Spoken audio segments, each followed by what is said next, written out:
الحمد لله نحمده ونستعينه ونستغفره ونؤمن به ونتوكل عليه ونعوذ بالله من شرور أنفسنا ومن سيئات أعمالنا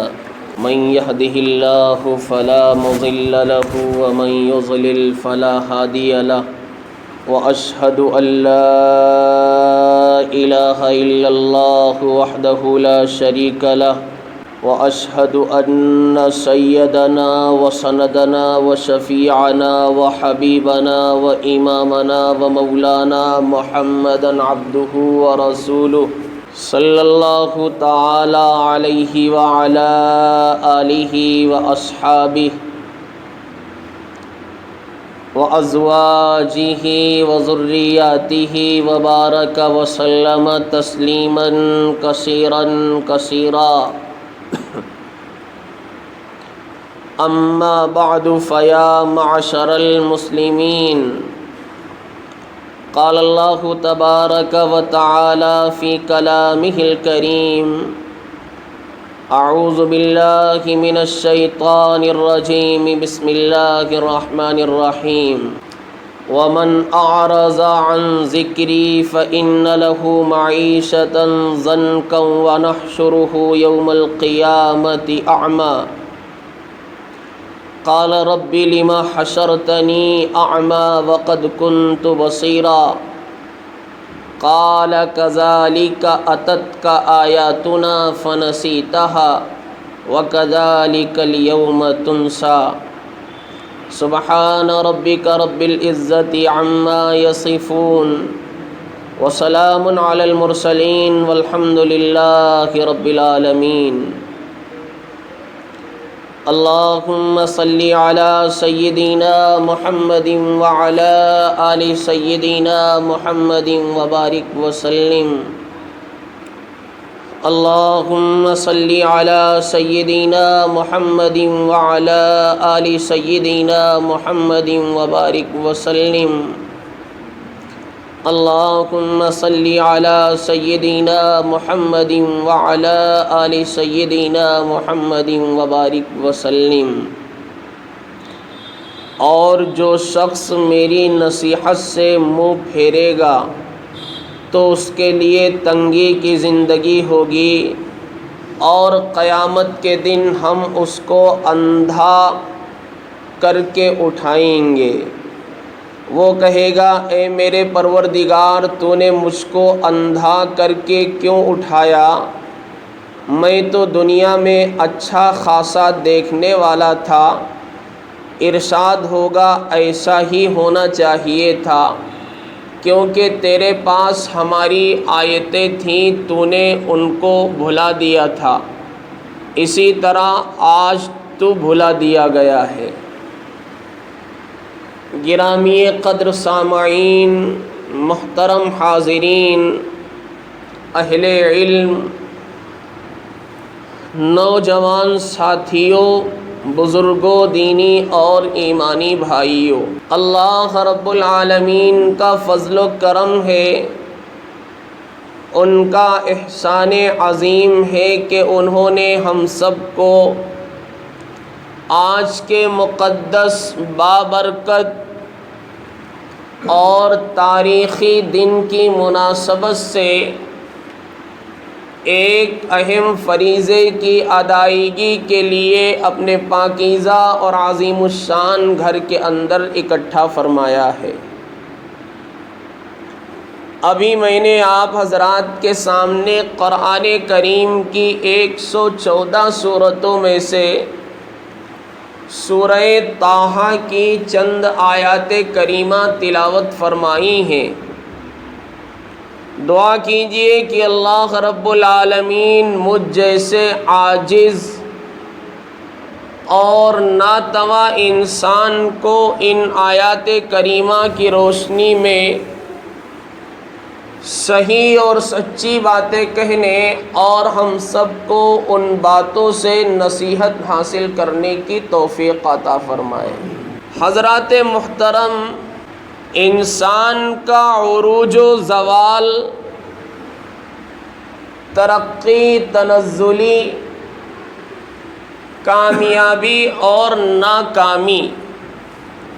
یہ ساری کی ساری چیزیں قرآن کریم سے وابستہ ہیں۔ اسلام کی 1400 سالہ تاریخ اس بات کی گواہ ہے کہ ہر دور میں انسان کی ترقی، تنزلی، کامیابی اور ناکامی قرآن کریم سے ہی وابستہ رہی ہے۔ سیدنا فاروق اعظم رضی اللہ تعالی عنہ آقائے دو جہاں احمد مجتبی محمد مصطفیٰ صلی اللہ علیہ وسلم کا فرمان نقل کرتے ہوئے فرماتے ہیں کہ آپ صلی اللہ علیہ وسلم نے ارشاد فرمایا، ان اللہ یرفع بہذا الکتاب اقواما ویضع بہ آخرین، کہ بہت سے لوگ، بہت سے انسان اور بہت سی برادریاں ایسی ہیں جن کو اللہ رب العالمین قرآن کریم کی تعلیمات پر عمل کرنے کی برکت سے سربلندی عطا فرماتے ہیں، اور بہت سے قبیلے، بہت سے خاندان اور بہت سے افراد ایسے ہیں جن کو اللہ رب العالمین قرآن کریم کی دوری کی وجہ سے ذلیل اور رسوا فرما دیتے ہیں۔ یاد رکھیے، اگر کوئی انسان یا مسلمان قرآن کریم سے رشتہ ناتا توڑ کر ترقی، کامیابی اور کامرانی کے خواب دیکھتا ہے، سکون و اطمینان کے بارے میں سوچتا ہے، تو یہ بالکل ناممکن ہے۔ اسی لیے حجۃ الوداع کے موقع پر 1,24,000 صحابہ کرام رضوان اللہ تعالی علیہم اجمعین کے مجمع کو مخاطب کر کے اللہ کے پاک پیغمبر جناب رسول اللہ صلی اللہ علیہ وسلم نے اعلان فرمایا تھا، ترکت فیکم امرین لن تضلوا ما تمسکتم بہما کتاب اللہ و سنت رسولی، کہ میں تمہارے درمیان سے اب رخصت ہو رہا ہوں، ہمارا تمہارا ساتھ چھوٹنے کا اب وقت آ گیا ہے، میرے بعد تمہاری زندگی میں بہت سے مسائل آئیں گے، تم کو لوگ غلط راستے پر ڈالنے کی کوشش کریں گے، تو ایسے وقت میں اگر تم دو چیزوں پر پابندی کے ساتھ عمل کرو گے تو اللہ کی قسم دنیا کی کوئی طاقت تم کو گمراہ نہیں کر سکتی ہے،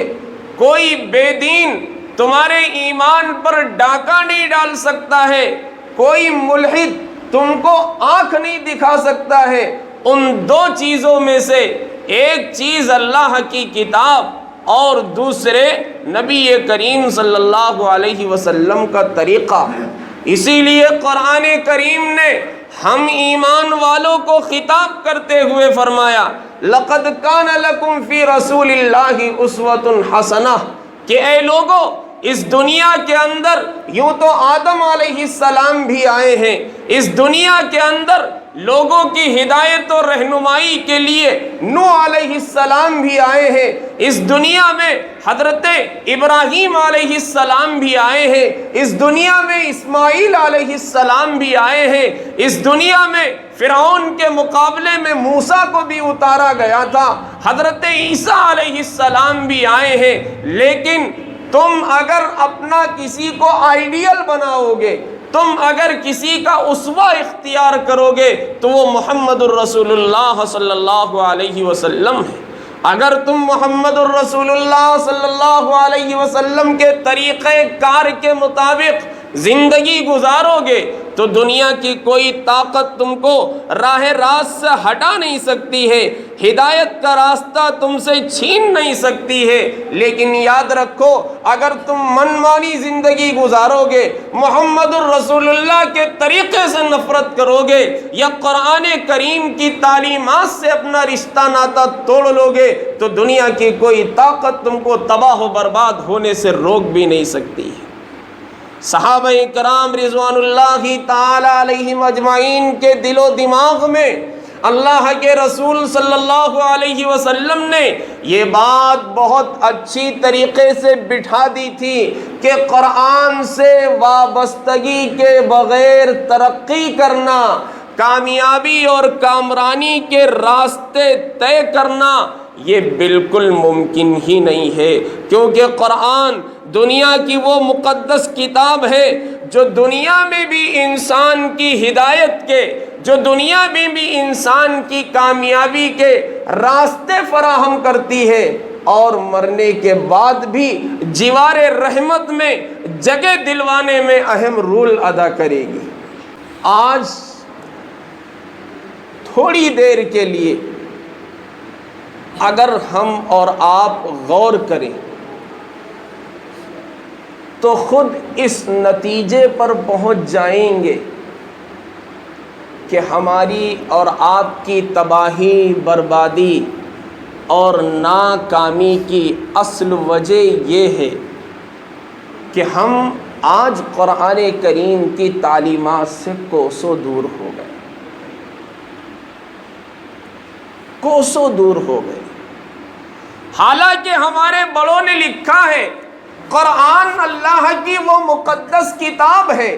جس کا پڑھنا بھی ثواب ہے، جس کا پڑھانا بھی ثواب ہے، جس کا سمجھنا بھی ثواب ہے، جس کا سمجھانا بھی ثواب ہے، اور جس کی نشر و اشاعت کرنا، جس کی تعلیمات کو عام کرنا بھی ثواب ہے۔ لیکن ان تمام باتوں کے باوجود قرآن کریم کے احکامات پر عمل کرنا اور قرآن کریم کی ایک ایک بات کو اپنی اس زندگی پر نافذ کرنا یہ بہت بڑا ثواب ہے، یہ بہت بڑا ثواب ہے۔ صحابہ کرام کے بارے میں علامہ اقبال کہتے ہیں وہ معزز تھے زمانے میں مسلمہ ہو کر، وہ معزز تھے زمانے میں مسلمہ ہو کر، اور ہم خار ہوئے تاریک قرآن ہو کر۔ میرے بزرگوں، میں جو آپ سے کہہ رہا ہوں شاید تھوڑی دیر کے لیے آپ کو برا لگے، لیکن میں نے خطبے کے اندر آپ حضرات کے سامنے جو آیت کریمہ تلاوت فرمائی ہے، اس آیت کریمہ کے اندر اللہ رب العالمین نے اس سے بھی زیادہ سخت بات کہی ہے۔ اللہ تبارک و تعالی فرماتے ہیں وَمَنْ أَعْرَضَ عَنْ ذِكْرِي فَإِنَّ لَهُ مَعِيشَةً ضَنْكًا، اور جو شخص میری نصیحت سے اعراض کرے گا، میری باتوں پر عمل نہیں کرے گا، میری بھیجی ہوئی شریعت کے مطابق زندگی نہیں گزارے گا، میرے نبی کے اسوے کو اختیار نہیں کرے گا، اللہ فرماتے ہیں تو اس کے لیے تنگی کی زندگی ہوگی، اس کے لیے اسرت کی زندگی ہوگی، اس کے لیے پریشانی کی زندگی ہوگی، اس کے لیے تباہی اور بربادی کی زندگی ہوگی۔ یہ دنیا کی بات۔ آگے اللہ تبارک و تعالی فرماتے ہیں وَنَحْشُرُهُ يَوْمَ الْقِيَامَةِ أَعْمَى، دنیا میں تنگی کی زندگی گزارے گا، لیکن قیامت کے دن ہم جب اس کو اٹھائیں گے تو اندھا بنا کر اٹھائیں گے، اندھا بنا کر اٹھائیں گے۔ آگے اللہ تعالیٰ فرماتے ہیں قال رب لم حشرتنی اعمی وقد كنت بصیرا، جب ہم انسان کو اندھا بنا کر اٹھائیں گے تو وہ ہم سے سوال کرے گا اے میرے رب، آپ نے مجھے اندھا بنا کر کیوں اٹھایا ہے جبکہ میں دنیا میں دیکھنے والا تھا، ہر چیز کو اپنی آنکھوں سے دیکھ لیا کرتا تھا۔ اللہ تبارک و تعالی فرمائیں گے قال کذالک اتتک آیاتنا فنسیتها وکذالک اليوم تنسیٰ، میرے بندے تو صحیح کہتا ہے، تو غلط نہیں کہہ رہا ہے، کہ دنیا میں ہم نے تجھے بینائی عطا فرمائی تھی، آنکھوں میں ہر چیز کو روز دیکھنے کی صلاحیت، قوت اور طاقت عطا فرمائی تھی، لیکن تیری غلطی یہ ہے کہ ہم نے تیری ہدایت و رہنمائی کے لیے تیرے پاس اپنی جو کتاب بھیجی تھی، جو ہدایت نامہ اور نصیحت نامہ بھیجا تھا، تو نے اس کی تعلیمات پر عمل نہیں کیا تھا، تو نے اس سے اپنے رشتے کو منقطع کر لیا تھا، تو ہماری آیتوں سے اندھا بنا رہا۔ جس طریقے سے تو نے دنیا میں ہماری آیتوں سے بیگانگی کا اظہار فرمایا، ان کو بھلا دیا، اسی طریقے سے آج ہم تجھے بھی بھلاتے ہیں۔ اب تھوڑی دیر کے لیے ہم اپنے گریبان میں سر ڈال کر اپنے دل سے پوچھیں کہ اگر خدا نخواستہ قیامت کے دن اللہ نے یہ بات ہم میں سے کسی سے کہہ دی تو اس وقت ہم کیا کریں گے؟ دنیا کا مسئلہ تو ایسا ہے، اگر ایک جگہ سے آدمی کو دھتکار دیا جاتا ہے، ہکال دیا جاتا ہے، اگر ایک شخص اس کی طرف سے نظریں پھیر لیتا ہے تو اور بھی دوست ہوتے ہیں، آدمی ان کے پاس جا کے اپنے مسئلے کا حل ڈھونڈ لیتا۔ لیکن قیامت کے دن رب العالمین انصاف کی کرسی پر بیٹھ کر اگر ہم سے یہ کہے کہ طیب ابن رسول احمد، آج ہم نے تجھے تیری شرارت کی وجہ سے فراموش کر دیا، تو یہ بتائیے ہم اس وقت کس کا دامن پکڑیں گے؟ ہم اس وقت اپنی مدد کے لیے کس کے پاس جائیں گے؟ جبکہ یہ بات واضح ہو گئی ہے، جس سے خدا ناراض اس سے خدا کا رسول ناراض، اور جس سے خدا کا رسول ناراض اس سے خدا ناراض۔ اب ایسے موقع پر ہم کس کا سہارا ڈھونڈیں گے؟ ہم کس کی حمایت حاصل کریں گے؟ تو میرے بزرگوں، قبل اس کے کہ وہ وقت ہمارے سامنے آئے، اس سے پہلے ہی دنیا کے اندر ہمیں اپنی آنکھیں کھول لینی چاہیے۔ یہ امر طے شدہ ہے کہ کوئی انسان اس دنیا میں ہمیشہ رہنے کے لیے نہیں آیا ہے۔ جس نے بھی اس دار فانی میں آنکھیں کھولی ہیں، اس کو ایک دن موت کی سنگلاخ وادیوں سے گزرنا ہے۔ جو بھی یہاں آیا ہے اس کو ایک دن جانا ہے۔ کوئی آتے ہی چلا جاتا ہے، کوئی کچھ دنوں کے بعد جاتا ہے، کوئی کچھ دنوں کے بعد جاتا ہے، کوئی بوڑھا ہو کے جاتا ہے، لیکن اس دنیا میں کسی انسان کے لیے دوام نہیں ہے، کسی انسان کے لیے ہمیشگی نہیں ہے۔ کل نفس ذائقۃ الموت، قرآن اعلان کرتا ہے ہر ذی روح کو موت کا مزہ چکھنا ہے۔ موت کا مزہ چکھنے سے پہلے جو آدمی اس مزے کو چکھنے کی تیاری کر لیتا ہے وہی دانشمند کہلاتا ہے، وہی اللہ کا ولی کہلاتا ہے، وہی اللہ کے مقربین میں شامل ہونے کا حق رکھتا ہے۔ لیکن جو آدمی قرآن و سنت سے، قرآن و سنت کی تعلیمات سے آنکھیں بند کر کے زندگی گزارتا ہے، وہ آدمی اللہ کے مقربین میں شامل ہونے کا حق نہیں رکھتا ہے۔ قرآن کے بارے میں اللہ تبارک و تعالی نے اعلان فرمایا، قرآن اللہ کی وہ مقدس کتاب ہے جس کی صداقت میں رائی کے دانے کے برابر بھی کوئی شک اور شبہ نہیں ہے۔ دنیا میں سب سے زیادہ پڑھی جانے والی کتاب قرآن ہے، دنیا میں سب سے زیادہ لکھی جانے والی کتاب قرآن ہے، دنیا میں سب سے زیادہ پھیلائی جانے والی کتاب قرآن ہے۔ لیکن المیہ اس بات کا ہے کہ اللہ تبارک و تعالی نے ہماری ہدایت و رہنمائی کے لیے جو دولت، جو نعمت ہمیں عطا فرمائی تھی، آج ہم خود ہو کے اس نعمت سے دور ہو رہے ہیں۔ قرآن وہ مقدس کتاب ہے جس کی تعلیمات پر عمل کرنے والا دنیا میں بھی کامیاب اور آخرت میں بھی کامیاب۔ اسلام کا ابتدائی دور ہے، مکہ والوں کی شرارتیں آئے دن بڑھتی جا رہی ہیں۔ اللہ کے رسول صلی اللہ علیہ وسلم نے چند صحابہ کرام رضوان اللہ تعالی علیہم اجمعین کو حبشہ کی طرف ہجرت کرنے کا حکم فرمایا کہ تم مکۃ المکرمہ سے حبشہ کی طرف ہجرت کر کے چلے جاؤ۔ چنانچہ جب مسلمان مکہ سے ہجرت کر کے حبشہ چلے گئے تو مکہ کے لوگوں کی شرارتیں اس وقت بھی تھمنے کا نام نہیں لے رہی تھیں۔ مکہ سے چند جوان چند سرداروں کے ساتھ حبشہ پہنچتے ہیں اور وہاں کے بادشاہ نجاشی سے مسلمانوں کے بارے میں شکایتیں کرتے ہیں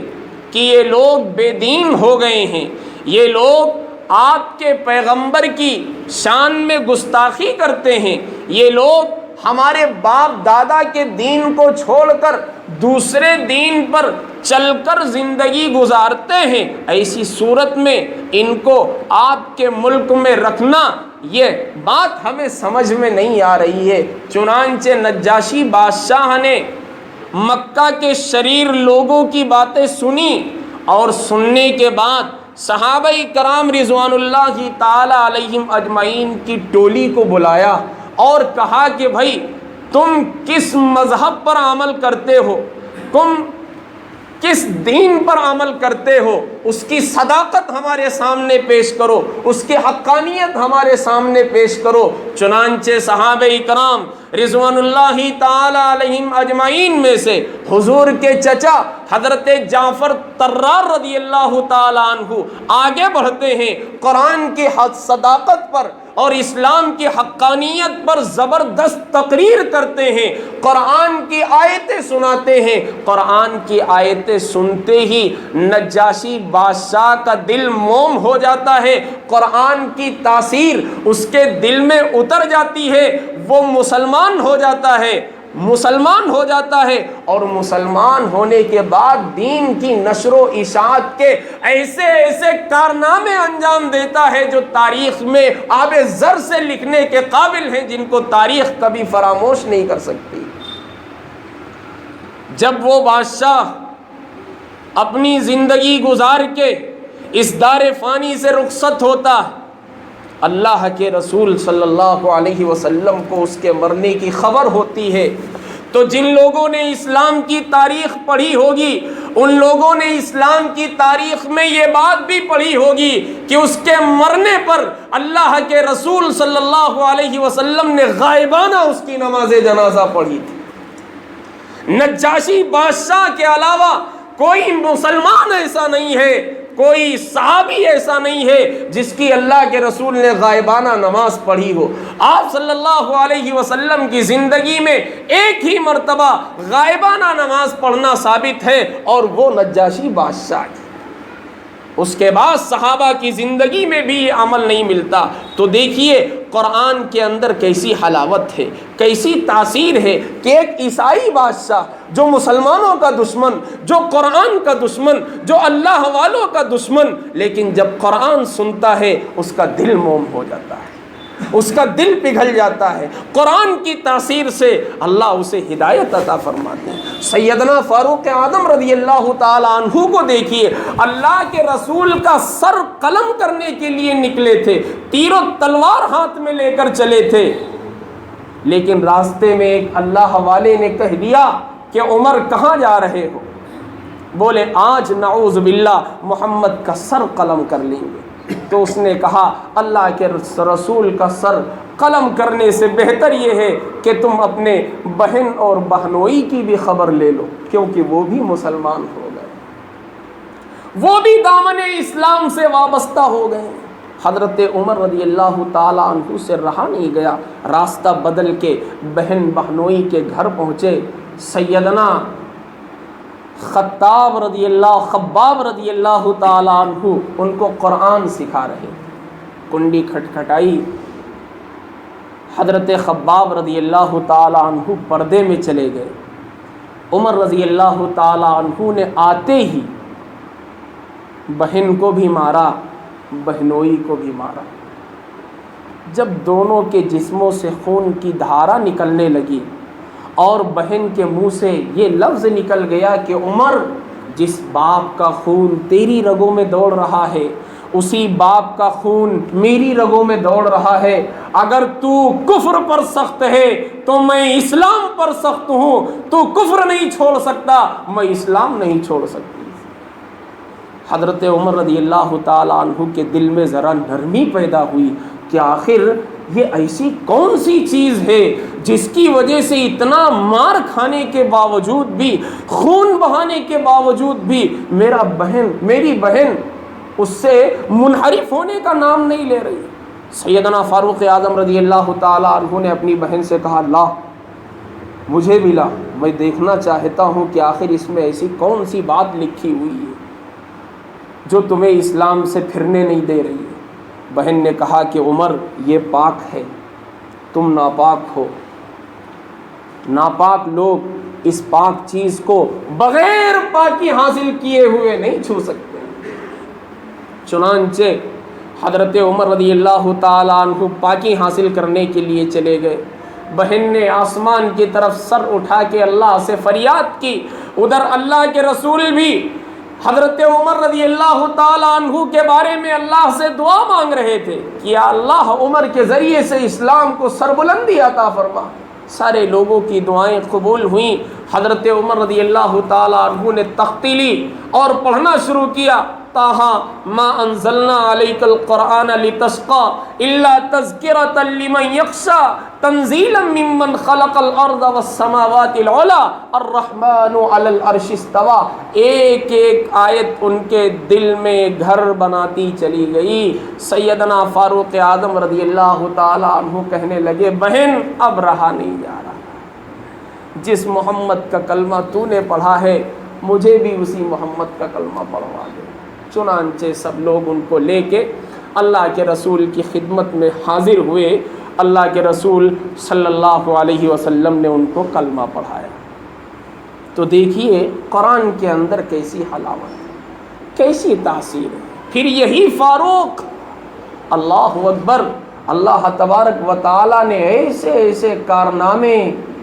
ان سے انجام دلوائے کہ اللہ کے رسول اپنی حیات میں اپنی زبان مبارک سے کہا کرتے تھے، عمر تم جس راستے پر چلتے ہو شیطان اس راستے پر نہیں آتا۔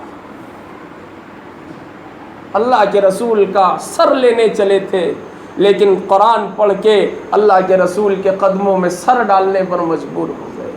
قرآن اللہ کی وہ مقدس کتاب ہے جس سے ہماری کامیابی اور کامرانی وابستہ ہے، لیکن المیہ اس بات کا ہے کہ ہم ذلیل ہو رہے ہیں، رسوا ہو رہے ہیں، تباہ ہو رہے ہیں، برباد ہو رہے ہیں، لیکن اپنی رسوائی کا اصل ذریعہ ڈھونڈنے کی فکر نہیں کر رہے۔ تو میرے بزرگوں، عرض کرنے کا منشا یہ ہے کہ اگر ہم قرآن کریم کی تعلیمات سے وابستہ ہو جائیں گے اور اس وقت ہمارے ملک کی جو صورت حال ہے، اس صورت حال کی ہر صبح، ہر شام، ہر گھنٹہ، ہر لمحہ ہم سے چلا چلا کے یہ کہہ رہا ہے، مسلمانوں اگر ذلیل ہونے سے بچنا چاہتے ہو قرآن کی تعلیمات پر عمل کرو۔ مسلمانوں اگر ذلیل ہونے سے بچنا چاہتے ہو، اگر اپنی نسلوں کو مسلمان دیکھنا چاہتے ہو، اگر اپنی نسلوں میں ایمان کی بقا، ایمان کی روح دیکھنا چاہتے ہو تو آج سے ہی قرآن کریم کی تعلیمات پر عمل پیرا ہو جاؤ۔ اللہ تبارک و تعالی نے قرآن کریم کے بارے میں نے جو آیت کریمہ پڑھی اسی سے ملتی جلتی ایک آیت میں یہ بھی فرمایا ہے، وَمَن يَعْشُ عَن ذِكْرِ الرَّحْمَنِ نُقَيِّضْ لَهُ شَيْطَانًا فَهُوَ لَهُ قَرِينٌ، کہ جو آدمی ہمارے ذکر سے اعراض کرتا ہے، غافل ہو جاتا ہے، ہم اس پر ایک شیطان مسلط کر دیتے ہیں۔ اللہ تبارک و تعالیٰ فرماتے ہیں ہم اس پر ایک شیطان مسلط کر دیتے ہیں جو اس کا ساتھی بن کر سفر میں، حضر میں، خلوت میں، جلوت میں، دکان میں، مکان میں، عوام میں، خواص میں دوست احباب میں ہر جگہ اس کے ساتھ رہتا ہے، اور ساتھ رہ کر کیا کرتا ہے؟ سب لوگوں میں اس کی وقعت، اس کی عزت کم کرنے کی فکر کرتا رہتا ہے۔ آگے اللہ تبارک و تعالیٰ فرماتے ہیں وَإِنَّهُمْ لَيَصُدُّونَهُمْ عَنْ سَبِيلِ اللَّهِ، اور وہ شیطان ایک کام یہ کرتا ہے کہ اس کو اللہ کے راستے پر چلنے سے روک دیتا ہے، رسم و رواج میں پھنسا دیتا ہے۔ آج کوئی قوالیوں میں مست ہے، کوئی عرس میں مست ہے، کوئی رسم و رواج میں مست ہے، کوئی فضول خرچی میں مست ہے، کوئی کسی چیز میں مست ہے، اور ہر مستانہ دیوانہ یہ سمجھتا ہے کہ ہم جو کچھ بھی کر رہے ہیں یہ اسلام کا جز ہے، یہ ایمان کا جز ہے۔ حالانکہ اللہ تبارک و تعالیٰ فرماتے ہیں وَيَحْسَبُونَ أَنَّهُمْ مُهْتَدُونَ، اور وہ سمجھتا ہے کہ ہم جو کچھ بھی کر رہے ہیں یہی ہدایت والے کام ہیں، یہی صراط مستقیم والے کام ہیں۔ نماز سے دوری، قرآن سے دوری، ماں باپ کا حق ادا کرنے کی فکر نہیں، لیکن پیر کی جیب کبھی خالی نہیں ہونے دیتے۔ ایسے لوگوں کی کمی نہیں ہے۔ ابھی ہم سفر سے آ رہے تھے، ممبئی کا سفر تھا۔ سفر کرنے میں بھی بہت سے تجربات حاصل ہوتے ہیں۔ ایک اللہ کے بندے سے ملاقات ہو گئی، واجبی داڑھی تھی۔ میں نے ان سے پوچھا بھائی کہاں کا سفر، کہاں جانے کا ارادہ ہے؟ تو بولے بیجاپور جا رہا ہوں۔ پینٹ شرٹ میں تھے۔ کس ارادے سے جا رہے ہو؟ تو بولے 12,000 روپیہ ایک مہینہ پہلے بھرے تھے، آج خلافت لینے جا رہا ہوں۔ بتائیے جب وہ آدمی 12,000 روپیہ دے کے خلیفہ بن کے آئے گا، جس کی زندگی میں نہ اللہ ہے نہ اللہ کا رسول ہے، تو یہ کیا کرے گا؟ قرآن کہتا ہے وَمَن يَعْشُ عَن ذِكْرِ الرَّحْمَنِ نُقَيِّضْ لَهُ شَيْطَانًا۔ قرآن کی آیت دیکھیے اور حال و استقبال کو سامنے رکھ کر اپنی زندگی کا جائزہ لیجئے۔ اللہ فرماتے میری یاد سے غافل ہوا، ہم اس پر ایک شیطان مسلط کر دیتے ہیں، فَهُوَ لَهُ قَرِينٌ، جو ہر جگہ اس کے ساتھ رہتا۔ وَإِنَّهُمْ لَيَصُدُّونَهُمْ عَنْ سَبِيلِ اللَّهِ، وہ شیطان اس کو نماز نہیں پڑھنے دیتا، وہ شیطان اس کو روزہ نہیں رکھنے دیتا، وہ شیطان اس کو قرآن نہیں پڑھنے دیتا، وہ شیطان اس کو ماں باپ کے حقوق نہیں ادا کرنے دیتا، وہ شیطان اس کو اس کی اولاد کی قرآن و سنت کے مطابق تربیت نہیں کرنے دیتا۔ وَيَحْسَبُونَ أَنَّهُمْ مُهْتَدُونَ، لیکن انسان سوچتا ہے ہم جو کچھ بھی کر رہے ہیں یہی ہدایت والے اعمال، یہی ہدایت والے اعمال ہیں۔ آگے اللہ تبارک و تعالیٰ فرماتے حَتَّى إِذَا جَاءَنَا قَالَ يَا لَيْتَ بَيْنِي وَبَيْنَكَ بُعْدَ الْمَشْرِقَيْنِ فَبِئْسَ الْقَرِينُ۔ دنیا کی زندگی تو جیسی تیسی گزر جائے گی، لیکن جب یہ انسان مرنے کے بعد اللہ کی بارگاہ میں پہنچے گا تو وہاں شیطان بھی اس کو ملے گا، شیطان بھی اس کو ملے گا، اور کیا کہے گا؟ بینی و بینک بعد المشرقین فبئس القرین، کاش کہ تیرے میرے درمیان مشرق اور مغرب کا فاصلہ ہوتا۔ ارے تو مجھے ملا ہی کیوں تھا؟ تو نے مجھ سے دوستی ہی کیوں کی؟ اللہ سے بھی غافل کیا، اللہ کے رسول کا بھی دشمن بنایا، صحابہ کا بھی دشمن بنایا، ماں باپ کا بھی دشمن بنایا، بھائی بہن کا دشمن بنا دیا، آج تو ہم کسی کام کے نہیں رہ گئے۔ لیکن اللہ تبارک و تعالیٰ فرماتے خود انسان اپنی زبان حال سے کہے گا فبئس القرین، ارے تو کتنا برا ساتھی تھا، کتنا گندا ساتھی تھا۔ لیکن یہ کہاں سمجھ میں آ رہا ہے؟ مرنے کے بعد اللہ کی بارگاہ۔ حالانکہ قرآن ہم سے آج سے 1450 سال پہلے یہ بیان کر چکا ہے، یا ایھا الذین آمنوا، اے ایمان والو، اے ایمان والو، لا تتبعوا خطوات الشیطان، شیطان کے نقش قدم پر مت چلنا، مت چلنا، مت چلنا۔ کیوں نہیں چلنا؟ ان الشیطان لکم عدو مبین، اس لیے کہ شیطان تمہارا کھلا ہوا دشمن